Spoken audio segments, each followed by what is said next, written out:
Welcome to BB9 news. ముందుగా headlines చూద్దాం. పలమనేరుల సభలో పవన్ అమర్నాథ్ రెడ్డి వాగ్వాదం. నేను మాట్లాడుతున్నాను అంటూ పవన్ కఠినంగా స్పందన.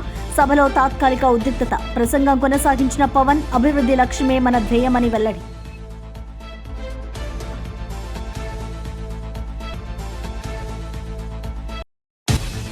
బీహార్లో లోకేష్ దూకుడు. ఎన్డీఏ ప్రచారానికి ఊపు. డబుల్ ఇంజిన్ సర్కార్ అవసరమని లోకేష్ పిలుపు. ప్రజల్లో మోదీ మంత్రదండ నినాదాలతో ఉత్సాహం వెల్లువ. ఎన్డీఏ విజయమే దేశ అభివృద్ధి భరోసా అని లోకేష్ వ్యాఖ్య.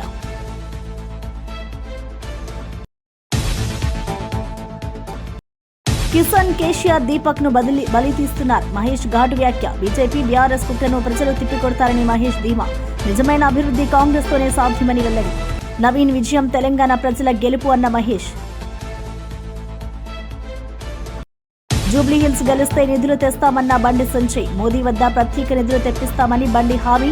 పారదర్శక పాలనతో బీజేపీ భిన్నమని సంజయ్ స్పష్టం. కమలం వికసిస్తే అభివృద్ధి హామీ అని బండి ధీమా.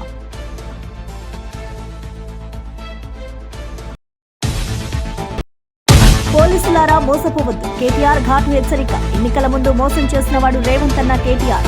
పాక్షిక పాలనకు అండగా ఉండొద్దు అని పిలుపు. ప్రజాస్వామ్య రక్షణలో పోలీసుల పాత్ర కీలకమని వ్యాఖ్య. జూబ్లీహిల్స్ ఉప ఎన్నికల ప్రచారంలో సీఎం రేవంత్ రెడ్డి చేసిన వ్యాఖ్యలు ఇప్పుడు చర్చనీయాంశంగా మారాయి. హైదరాబాద్ ప్రెస్ క్లబ్ లో జరిగిన మీట్ ది ప్రెస్ కార్యక్రమంలో మాట్లాడుతూ కాంగ్రెస్ బీఆర్ఎస్ హయాంలో తెలంగాణ జరిగిన అభివృద్ధిని ప్రజలు తార్కికంగా పోల్చి చూడాలి అన్నారు. రాష్ట్రంలో వైఎస్ రాజశేఖర రెడ్డి చంద్రబాబు చూపిన అభివృద్ధి మార్గంలోనే తమ ప్రభుత్వం కూడా సాగుతుందని తెలిపారు. సీఎం కూర్చుని చూస్తేనే కేటీఆర్ హరీష్ రావు అసహనానికి గురవుతున్నారు. జూబ్లీహిల్స్ లో కేటీఆర్ ప్రచారం సినిమాలో ఐటెం సాంగ్ లా ఉంది అంటూ విమర్శించారు.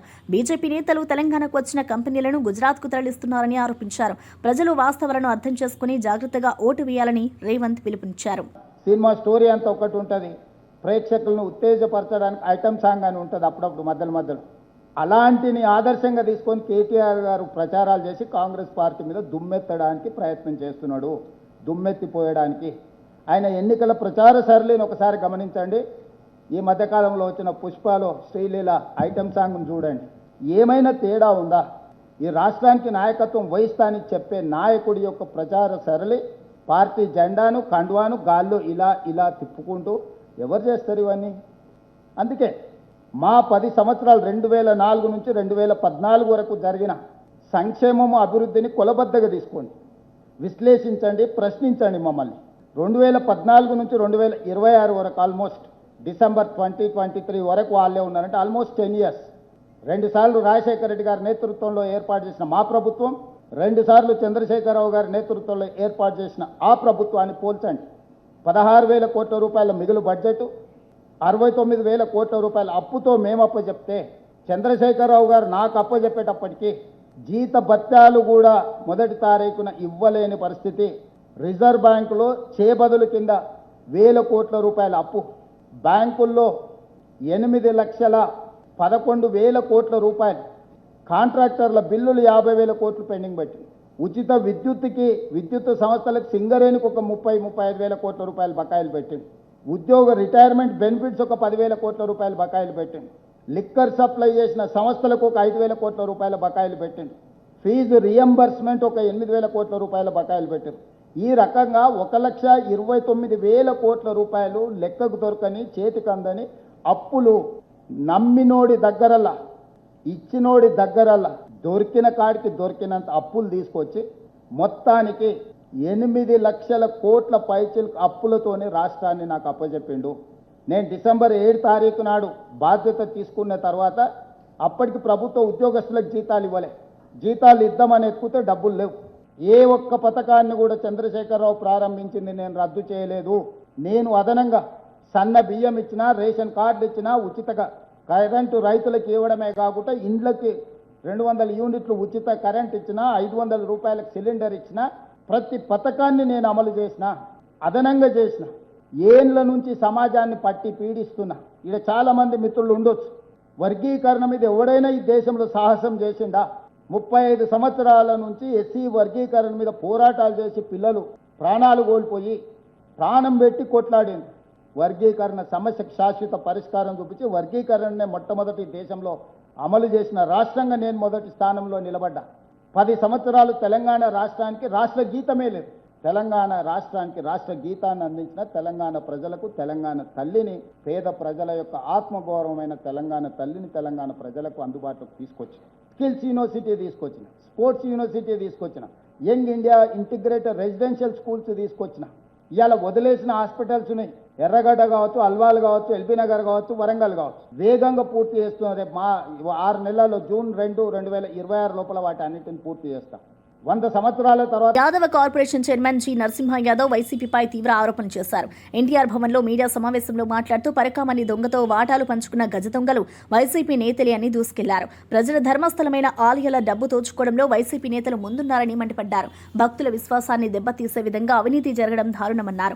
వైసీపీ ప్రభుత్వం పాలనలో దేవాలయాల పవిత్రత కాపాడడం లేదన్నారు. ఆధ్యాత్మికతను రాజకీయ లాభాలకు వాడుకుంటున్నారు అని ఆరోపించారు. ఇక భవిష్యత్తులో ఈ అవినీతి ఘటనలపై సంపూర్ణ విచారణ జరిపి బాధ్యులను శిక్షించాలని డిమాండ్ చేశారు. సిట్టు కూడా దానిపైన అందరినీ కూడా సమగ్రంగా కూడా విచారణ చేపట్టి అన్నీ కూడా బహిర్గతమవుతూ ఉన్నాయి.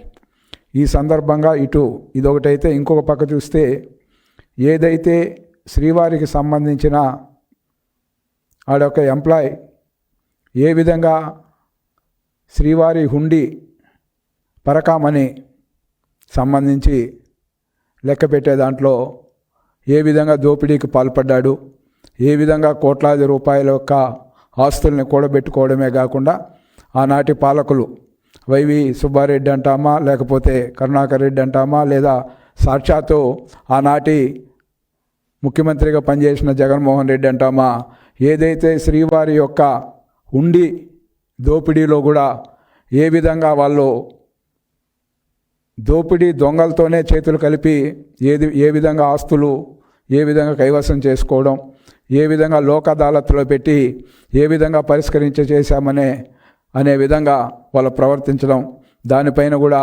హైకోర్టులో ఏ విధంగా దానిపైన సమగ్ర విచారణ చేపట్టాలని కూడా ఇవి రావడం మనం చూసాం, ఆదేశాలు రావడం. తదనుగుణంగా కూడా పూర్తి స్థాయిలో కూడా పరకామణి విషయంలో జరుగుతూ ఉంది. దానికి సంబంధించి కూడా మళ్ళీ కూడా అబద్ధాలను పదే వల్లించే కార్యక్రమం. ఈరోజు ఒకటే సూటిగా ప్రశ్నిస్తూ ఉన్నాం. కరుణాకర్ రెడ్డి గారు ప్రతిరోజు ఏదో నీతి వాక్యాలు, ఏదో ఆయన యొక్క భావాలు, ఆయన యొక్క దీన్ని బహిరంగంగా కూడా మాట్లాడుతూ ఉంటారు. మేము ఒకటే అడుగుతా ఉన్నాం, మీ యొక్క పరిపాలనలో జరిగిన స్వామివారి దీంట్లో జరిగిన దర్శనాల విషయం కావచ్చు, అదేవిధంగా స్వామివారి లడ్డు ప్రసాదాల్లో నెయ్యి కల్తీ విషయంలో కావచ్చు, అదేవిధంగా పరకామణిలో ఏదైతే దొంగలు దోచుకుంటా ఉంటే వాటిలో కూడా భాగస్వామ్యం మీరు చేసుకొని వాళ్ళతో కూడా ఆస్తులు రాసుకొని ఏ విధంగా దాన్ని లోక్ అదాలత్లో పెట్టి చేసుకున్నారో అందరికీ, శ్రీవారి భక్తులందరికీ తెలుసు. వీటన్నిటిపైన కూడా సూటిగా సమాధానం చెప్పాలి కరుణాకర్ రెడ్డి. ఎందుకు చెప్తూ ఉన్నామంటే ఖచ్చితంగా కూడా వైవి సుబ్బారెడ్డి గారు జూబ్లీహిల్స్ ఉప ఎన్నికలపై కాంగ్రెస్ మాజీ ఎమ్మెల్యే జగ్గారెడ్డి చేసిన వ్యాఖ్యలు రాజకీయ వర్గాల్లో సంచలనం రేపాయి. కాంగ్రెస్ నాయకులు సోయి తప్పి మాట్లాడుతున్నారు. నవీన్ యాదవ్ పనులన్నీ నా డ్రైవర్ చేసేస్తాడు అని ఆయన వ్యంగ్యంగా అన్నారు. పార్టీ అభ్యర్థిపై ఈ రకమైన వ్యాఖ్యలు కాంగ్రెస్ అంతర్గత విభేదాలను బయటపెట్టాయని రాజకీయ విశ్లేషకులు చెబుతున్నారు. ఎన్నికల్లో బీజేపీ, బీఆర్ఎస్ కంటే కాంగ్రెస్ లోపాలే ఎక్కువ గందరగోళం ఉన్నదని విమర్శలు వినిపిస్తున్నాయి. నవీన్ యాదవ్ అభిమానులు ఈ వ్యాఖ్యలను తీవ్రంగా ఖండిస్తూ జగ్గారెడ్డి క్షమాపణ చెప్పాలని డిమాండ్ చేస్తున్నారు. ఇది గ్యారెంటీ ఇస్తాను నేనైతే పక్క. ఎట్లా నవీన్ యాదవ్ గెలిపిస్తేనే, నవీన్ యాదవ్ గెలిపిస్తే ఈ నంబర్ పనిచేస్తుంది పక్క.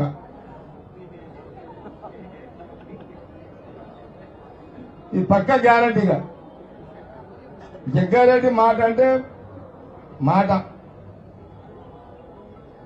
నంబర్ కూడా చెప్తున్నా, రాసుకోండి. నంబరు 630. అరే కరెక్ట్ నారా రే.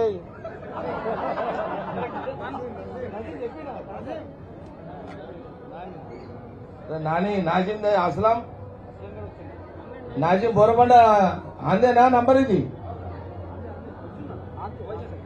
फोन मिलाओ पर उसको मिलाओ पहले.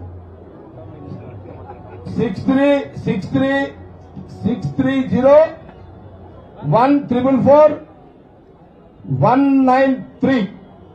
ఇతని పేరు నాజిం. మదిరా నియోజకవర్గంలో సిపిఎం నాయకుడు సామినేని రామారావు హత్యపై స్పందించిన సిపిఎం జాతీయ నేత బివి రాఘవులు తీవ్రంగా మండిపడ్డారు. ఈ కాంగ్రెస్ ప్రభుత్వం దద్దమ్మ ప్రభుత్వం హత్య జరిగి 9 రోజులు గడిచినా నిందితులను పట్టుకోలేదు. ప్రజాస్వామ్యంలో ఇది అత్యంత దుర్మార్గమన్నారు. హత్య చేసింది కాంగ్రెస్ నాయకులేనని మేము చెబుతున్నాం. దీనిపై న్యాయమైన విచారణ జరిపి నిందితులను కఠినంగా శిక్షించే వరకు ఈ ప్రభుత్వాన్ని వదిలిపెట్టామని హెచ్చరించారు. తెలంగాణలో ప్రజాస్వామ్య విలువలను కాపాడాల్సిన బాధ్యత కాంగ్రెస్ నాయకులు మర్చిపోయారని అన్నారు. సామినేని రామారావు హత్య కేసులో న్యాయం జరిగే వరకు పోరాటం ఆపం అని బివి రాఘవులు స్పష్టం చేశారు. పోలీస్ శాఖ వారు, హోంమంత్రి వీళ్ళందరూ చెప్తుంటారు, దొంగల్ని గంటలోనే పట్టుకున్నాం, దోపిడీ చేసిన వాళ్ళని రోజులోనే పట్టుకున్నాం అని చెప్పేసి రోజు పేపర్లో చెప్తుంటారు. మరి 9 రోజులైనా ఏం చేస్తున్నారు? ఈ ప్రభుత్వం ఏం చేస్తుంది? బట్టి విక్రమార్క గారు ఏం చేస్తున్నారు? CM, home minister, chief minister గారు ఏం చేస్తున్నారో రాష్ట్ర ప్రజలకి, తెలంగాణ ప్రజలకి సమాధానం చెప్పాలని చెప్పేసి నేను కోరుతున్నాను. మేము చెప్తున్నాం, ఇక్కడ రాజకీయంగా హత్య జరిగింది, కాంగ్రెస్ వారే ఈ హత్యకి పాల్పడ్డారని చెప్పేసి మేము చెప్తున్నాం. కాదని చెప్పుకోవాల్సిన బాధ్యత, కాదని రుజువు చేసుకోవాల్సిన బాధ్యత మీది, ఈ గ్రామస్తులదే కాదు, ఉప ముఖ్యమంత్రిది, ముఖ్యమంత్రిది అని చెప్తున్నాం. ఇది తేలేదాకా ఈ ప్రభుత్వం మీద మేము వదిలిపెట్టం. ఈ ప్రభుత్వాన్ని తేల్చుకునేదానికి కృషి చేస్తామని చెప్పేసి ఈ సమయంలో భారత కమ్యూనిస్ట్ పార్టీ, మార్క్సిస్టు పాలిట్ బ్యూరో ఖచ్చితంగా ఈ గ్రామ ప్రజలకి, ఈ రాష్ట్ర పార్టీకి అన్ని విధాల అండదండలుగా ఉంటాం. మాజీ మంత్రి ఎమ్మెల్యే జగదీష్ రెడ్డి కాంగ్రెస్ నేతలపై సూటిగా దాడి చేశారు. ఇతరుల కుటుంబ విషయాల గురించి మాట్లాడే వారికి తమ ఇంట్లో జరిగే లొల్లిపై మాట్లాడే ధైర్యం లేదా అని ప్రశ్నించారు. నీ ఇంట్లో తిరుపతి రెడ్డి, నీ భార్య మధ్య జరిగిన గొడవ గురించి మేము మాట్లాడకూడదా? నీ సొంత అన్న పెళ్లికి నీ భార్య పిల్లలు ఎందుకు రాలేదు అంటూ విమర్శించారు. రాజకీయంగా బలహీనపడిన కాంగ్రెస్ నాయకులు వ్యక్తిగత విమర్శలకు దిగిపోతున్నారని మండిపడ్డారు. ప్రజలు ఈ నాటకాలకు మోసపోరని, జూబ్లీహిల్స్ ప్రజలు నిజమైన అభివృద్ధి కోరుకుంటున్నారని పేర్కొన్నారు. కాంగ్రెస్ కపట రాజకీయాలకు ముగింపు పలికే సమయం వచ్చిందని ఆయన పిలుపునిచ్చారు. చెప్పు సమాధానం. నీ సొంత అన్న కూతురు పెళ్ళికి నీ సొంత కుటుంబ సభ్యులు, నీ భార్య, నీ కూతురులే కదా నీ కొంత కుటుంబ సభ్యులు, ఇంకో పోలేదు. ఎందుకు మాట్లాడాలి వ్యక్తిగత విషయాలు, కుటుంబ విషయాలు? ఏమవసరం? నువ్వు ఒకటి మాట్లాడితే ఇంకోటి వస్తుంది కదా.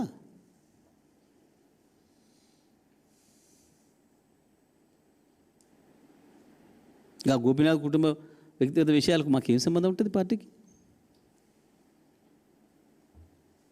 మనకే ఎవరికి తెలియదు, ప్రపంచానికి తెలియదు ముచ్చట.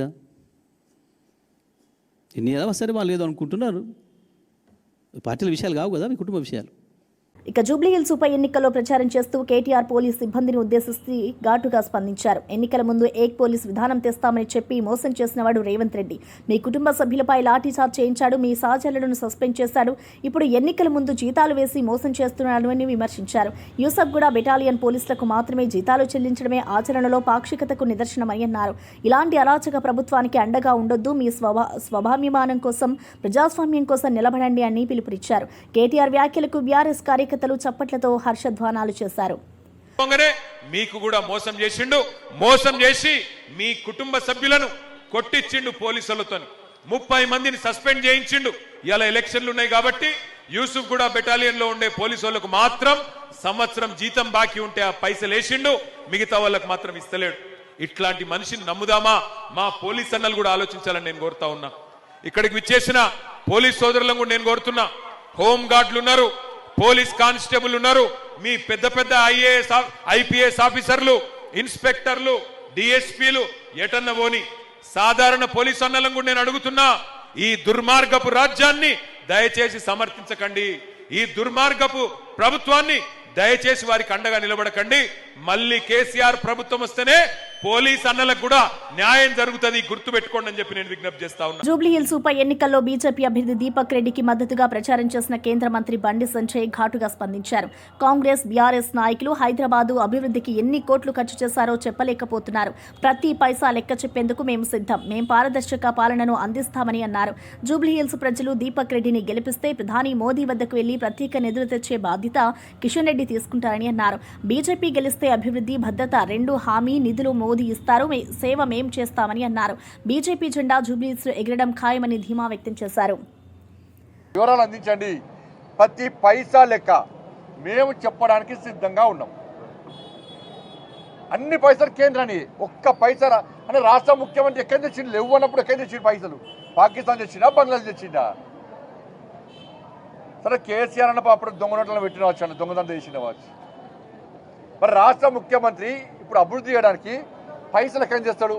ఫీజు రియంబర్స్మెంట్ లేదు, ఆరోగ్యశ్రీ లేదు, పెన్షన్దారులకు పైసలు లేవు, రిటైర్మెంట్ అయిన ఉద్యోగస్తులకు పైసలు లేవు, ఉద్యోగాలు చేయడానికి పైసలు లేవు, సంక్షేమ పథకాలు అమలు చేయడానికి పైసలు లేవు, గ్రామ పంచాయతీలకు ఒక్క పైసా ఇయ్యలే. ఎక్కడి చేస్తాడు? ఇలా మాకు ఓటేస్తే దీపక్ రెడ్డి గారికి గెలిపిస్తే కిషన్ రెడ్డి గారు గతంలో నిధులు తీసుకొచ్చిండు. మళ్ళా కేంద్రం దగ్గరికి పోయి సార్ తెలంగాణ కేంద్రానికి, కేంద్ర నాయకత్వానికి ఈ తెలంగాణ రాష్ట్రంలో మోడీ రాజ్యం రావాలి, రామరాజ్యం రావాలి, తెలంగాణ అభివృద్ధి చేయాలని చెప్పి ఒక లక్ష్యంతో నరేంద్ర మోడీ గారు ఉన్నారు, భారతీయ జనతా పార్టీ ఉంది. కాబట్టి ఈ ఉప ఎన్నికల్లో గెలిపిస్తే ఇలా కిషన్ రెడ్డి గారు పోయి మోడీ గారి దగ్గరికి పోయి సార్ ఉప ఎన్నికల్లో భారతీయ జనతా పార్టీ గెలిచింది, తెలంగాణ ప్రజలు మమ్మల్ని ఆదరిస్తున్నారు, మిమ్మల్ని అభిమానిస్తున్నారు, మీ రాజ్యం రావాలని కోరుకుంటున్నారు, అందుకే నిధులు ఇవ్వండి సార్ అని చెప్పి కేంద్రం నుంచి నిధులు తీసుకొచ్చే అవకాశం ఉంది. టీపీసీసీ అధ్యక్షుడు మహేష్ కుమార్ గౌడ్ జూబ్లీహిల్స్ ఉప ఎన్నికపై తీవ్ర వ్యాఖ్యలు చేశారు. బీజేపీ అభ్యర్థి దీపక్ రెడ్డి, కిషన్ రెడ్డి, కేసీఆర్ ఇద్దరూ బలి చేస్తున్నారు. ప్రజల అభిమానం గెలుచుకోవడానికి వీరిద్దరూ నాటకం ఆడుతున్నారు అని మండిపడ్డారు. బీఆర్ఎస్కి ఓటు వేసినా, బీజేపీకి ఓటు వేసినా అది నోటాకు వేసినట్లేనని స్పష్టం చేశారు. ప్రజలు నిజమైన అభివృద్ధి కోరుకుంటే కాంగ్రెస్కే ఓటు వేయాలని విజ్ఞప్తి చేశారు. తెలంగాణలో సంక్షేమం, సామాజిక న్యాయం, సమాన అభివృద్ధి సాధ్యమయ్యేది కాంగ్రెస్ ప్రభుత్వంతోనే అని పేర్కొన్నారు. ప్రజల మద్దతుతో నవీన్ యాదవ్ గెలిచి కాంగ్రెస్ జెండా ఎగిరాలి అని ఆయన పిలుపునిచ్చారు. సభలో కాంగ్రెస్ కార్యకర్తలు పెద్ద ఎత్తున పాల్గొన్నారు. కూడా వేరే వాళ్ళతో ఓట్లు వేయించుకునే ప్రయత్నం చేస్తూ ఉన్నారు. ఇదంతా కూడా బీజేపీ పార్టీ లోపాయకార సహకారంతో బీఆర్ఎస్ పార్టీ ప్రక్రియ పాల్పడే అవకాశం ఉంది. కాబట్టి ఎలక్షన్ కమిషన్ అప్రమత్తంగా ఉండాలని, మా కార్యకర్తలు కూడా అప్రమత్తంగా ఉండాలని వారికి నేను సూచిస్తా ఉన్నాను. రాహుల్ గాంధీ చేపట్టినటువంటి ఈ కార్యక్రమం నవంబర్ మాసంలో రాష్ట్రపతిని కలిసేటువంటి కార్యక్రమం ఉంటుంది. ఈ 5 కోట్లు ఇంకా అప్పటి వరకు 6 కోట్ల సంతకాలను సేకరణ అవుతే ఫిజికల్ కాపీస్ అన్ని కూడా మేము ఢిల్లీకి పంపించి రామ్లీలా మైదానంలో ఒక బహిరంగ సభ చేసి ఆ కాపీలన్నీ కూడా ట్రక్కుల్లో, లారీల్లో తీసుకెళ్లి ప్రెసిడెంట్ ఆఫ్ ఇండియాకి సమర్పించి వారికి వాస్తవాలు వివరించే ప్రయత్నం ఏఐసీ చేస్తుంది. ఆ మార్చిలో ఖర్గే గారు, రాహుల్ గాంధీ గారితో పాటు మా సీనియర్ నాయకులంతా పాల్గొంటారు. మేము మీకు కూడా విజ్ఞప్తి చేసేది, స్వాతంత్రం వచ్చిన తర్వాత అందరికీ ఓటు హక్కు ఒకటే, అది చాలా విలువైనది.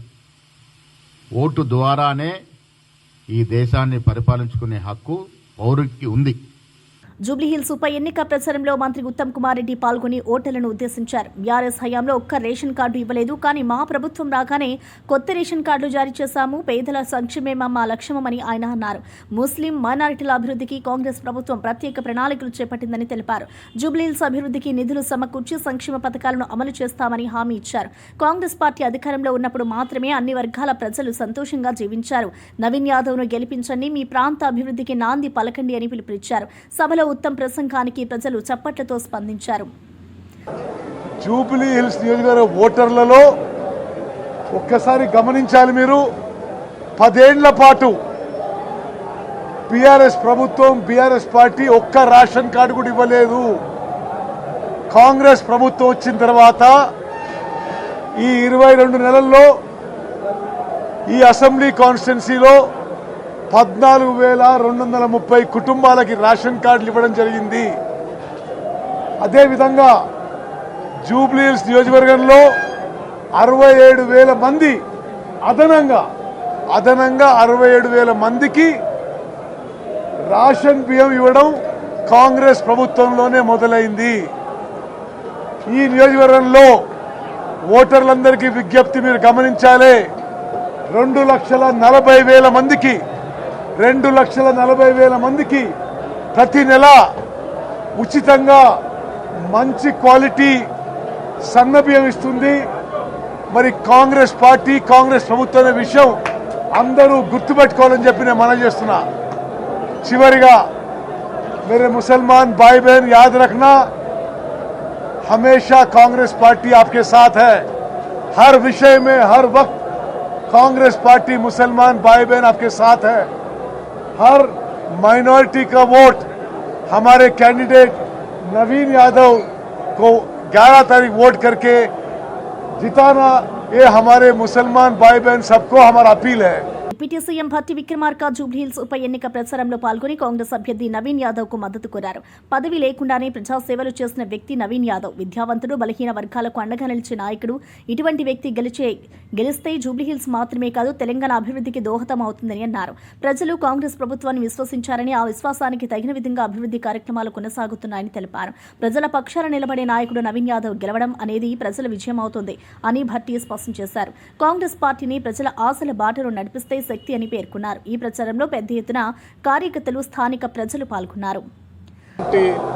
వ్యక్తి బలహీన వర్గాలకు సంబంధించినటువంటి వ్యక్తి, కాంగ్రెస్ పార్టీ మూల సిద్ధాంతాలను నమ్మి అమలు చేసేటువంటి వ్యక్తి, అన్ని వర్గాల ప్రజల కోసం నిత్యం అందుబాటులో స్థానికంగా ఉండి రేపు ఈ ప్రభుత్వం ద్వారా జూబ్లీహిల్స్ శాసనసభ నియోజకవర్గ పరిధిలో ఉన్నటువంటి అన్ని అభివృద్ధి కార్యక్రమాలని ఇటు మంత్రులతో అందరితో సమన్వయం చేసుకుంటూ ఈ ప్రాంత అభివృద్ధి కోసం గట్టిగా పనిచేయగలిగినటువంటి సత్తా ఉన్నటువంటి యువకుడు, చేయాలని సంకల్పం తపన ఉన్నటువంటి యువకుడు కూడా.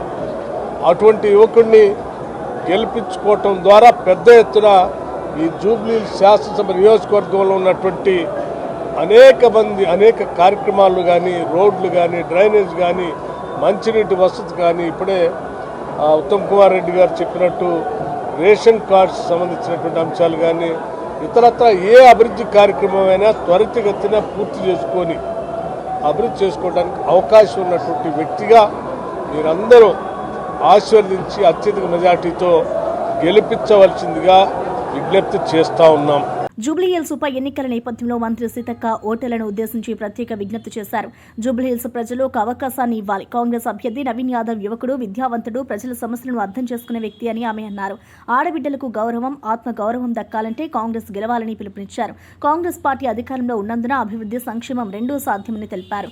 బీఆర్ఎస్, బీజేపీలు జూబ్లీహిల్స్ నిర్లక్ష్యం చేశాయని ఆరోపించారు. ప్రజల జీవన ప్రమాణాలు మెరుగుపడాలంటే అభివృద్ధి దిశగా అడుగు వేయండి, చేతి గుర్తుకు ఓటు వేసి నవీన్ యాదవ్ను గెలిపించండి అని విజ్ఞప్తి చేశారు. సీతక్క ప్రసంగం సందర్భంగా స్థానిక మహిళలు, యువత భారీ సంఖ్యలో పాల్గొన్నారు. ముందుకు పోవాలన్నా కాంగ్రెస్ పార్టీ చేతి గుర్తుకు ఓటేసి గెలిపించండి.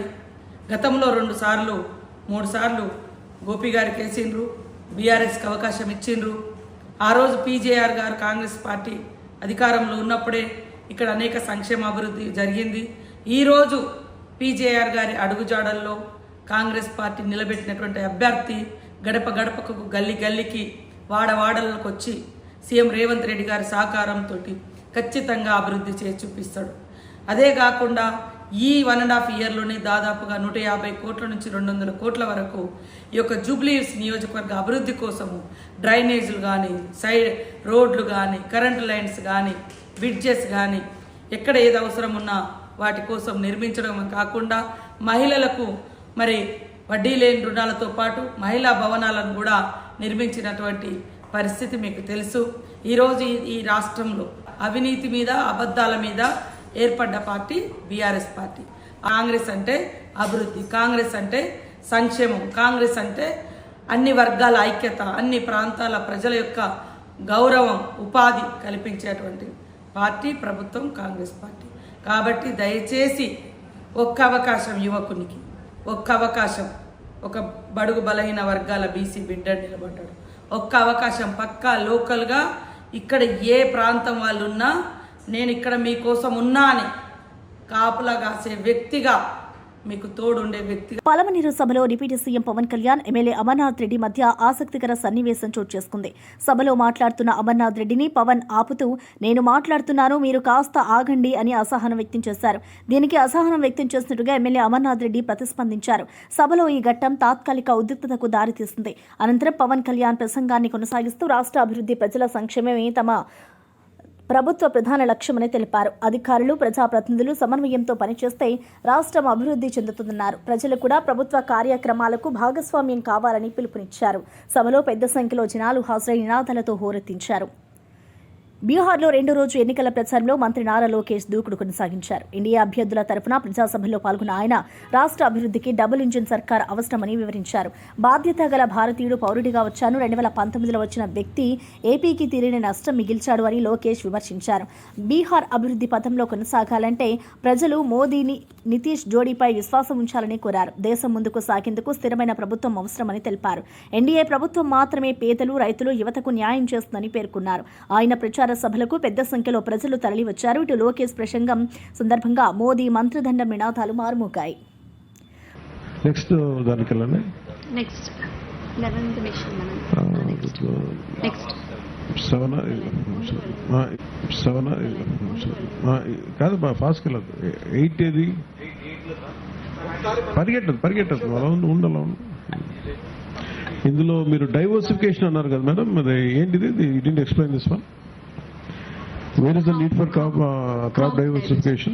Yes sir, so encouraging crop diversification and బీహార్లో రెండో రోజు ఎన్నికల ప్రచారంలో మంత్రి నారా లోకేష్ దూకుడు కొనసాగించారు. ఎన్డీఏ అభ్యర్థుల తరఫున ప్రజాసభలో పాల్గొన్న ఆయన రాష్ట్ర అభివృద్ధికి డబుల్ ఇంజిన్ సర్కార్ అవసరమని వివరించారు. బాధ్యత గల భారతీయుడు పౌరుడిగా వచ్చాను. 2019లో వచ్చిన వ్యక్తి ఏపీకి తీరని నష్టం మిగిల్చాడు అని లోకేష్ విమర్శించారు. బీహార్ అభివృద్ధి పథంలో కొనసాగాలంటే ప్రజలు మోదీని, నితీష్ జోడీపై విశ్వాసం ఉంచాలని కోరారు. దేశం ముందుకు సాగేందుకు స్థిరమైన ప్రభుత్వం అవసరమని తెలిపారు. ఎన్డీఏ ప్రభుత్వం మాత్రమే పేదలు, రైతులు, యువతకు న్యాయం చేస్తుందని పేర్కొన్నారు. ఆయన ప్రచార సభలకు పెద్ద సంఖ్యలో ప్రజలు తరలివచ్చారు. ఇటు లోకేష్ ప్రసంగం సందర్భంగా మోదీ మంత్రదండం నినాదాలు మారుమోగాయి. इसलिए यूथ को मैं अपील कर रहा हूँ कि एनडीए को एक और टर्न देना है और बिहार को डेवलप्ड नेशन की तरह देखना है. और प्रधानमंत्री साहब भी कल स्पीच में बोले थे कि बिहार में स्टार्टअप बिहार होना है या हैंड्स अप बिहार होना है. सो आंध्र राष्ट्र में एनडीए सरकार जो नरेंद्र मोदी जी की लीडरशिप में हमारा मुख्यमंत्री Chandrababu Naidu ji one house one entrepreneur का मॉडल लेके जा रहे हैं. माइक्रो होने दो, स्मॉल होने दो, मीडियम होने दो, 10,000 रुपये का भी बिजनेस होने दो. माइक्रो एंटरप्रेन्योर्स को कैसे प्रमोट करना है, उनको आगे कैसे लेके जा रहे हैं. वन हाउस वन एंटरप्रेन्योर के स्लोगन से हम चल रहे हैं. बट मेरे को एक शॉक मिले थे कल. सब लोग बोल रहे हैं इधर के एक party one house one government job बोल रहा है. वो कैसे होगा? It is impossible. So practical promises देखना है. जो भी प्रॉमिसेस हम कर रहे हैं वो इम्प्लीमेंटेबिलिटी को भी देखना है. सो इसलिए appeal to the youth of Bihar, it is very important to continue to support the NDA government here. And as NDA, TDP is a partner. We are all working together, and only strong states make strong nation. And if India has to be Vikasit Bharat, the role of Bihar is very, very critical in it. And development of Bihar is very, very important for India at large. So as an Indian, I have come here to appeal to the... ముగించే ముందు headlines మరోసారి చూద్దాం. పలమనేరుల సభలో పవన్, అమర్నాథ్ రెడ్డి వాగ్వాదం. నేను మాట్లాడుతున్నాను అంటూ పవన్ కఠినంగా స్పందన. సభలో తాత్కాలిక ఉద్రిక్తత. ప్రసంగం కొనసాగించిన పవన్, అభివృద్ధి లక్ష్యమే మన ధ్యేయమని వెల్లడి.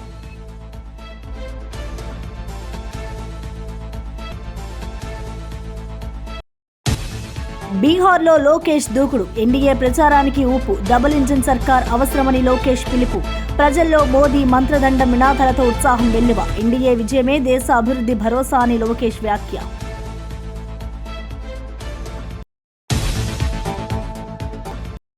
కిషన్, కేసీఆర్, దీపక్ ను బలి తీస్తున్నారు. మహేష్ ఘాటు వ్యాఖ్య. బీజేపీ, బీఆర్ఎస్ కుట్రను ప్రజలు తిప్పికొడతారని మహేష్ ధీమా. నిజమైన అభివృద్ధి కాంగ్రెస్ తోనే సాధ్యమని వెల్లడి. నవీన్ విజయం తెలంగాణ ప్రజల గెలుపు అన్న మహేష్. జూబ్లీహిల్స్ గెలిస్తే నిధులు తెస్తామన్న బండి సంజయ్. మోదీ వద్ద ప్రత్యేక నిధులు తెప్పిస్తామని బండి హామీ. పారదర్శక పాలనతో బీజేపీ భిన్నమని సంజయ్ స్పష్టం. కమలం వికసిస్తే అభివృద్ధి హామీ అని బండి ధీమా.